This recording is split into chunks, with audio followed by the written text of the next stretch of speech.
Hi everyone, welcome back to the channel. In today's video, I will show you how to solve the common DDR5 issues like crashes, boot problems, instability and low performance. Now these fixes work for most of the DDR5 systems. First of all, you need to enter your system BIOS and make sure that your motherboard BIOS is updated to the latest version.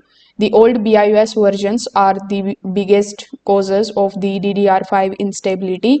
Next, you need to disable the XMP or EXPO once and boot your system using the default RAM settings. If the system becomes stable, re-enable XMP but lower the RAM speed slightly.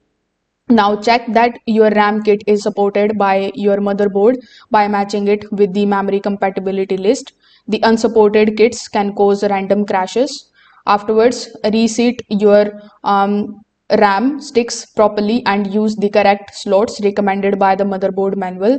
The poor seating can cause the boot loops and the errors.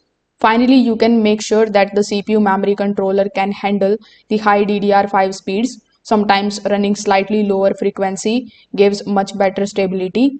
So if this video helped you out, make sure that you like this video and subscribe to the channel. Thanks for watching.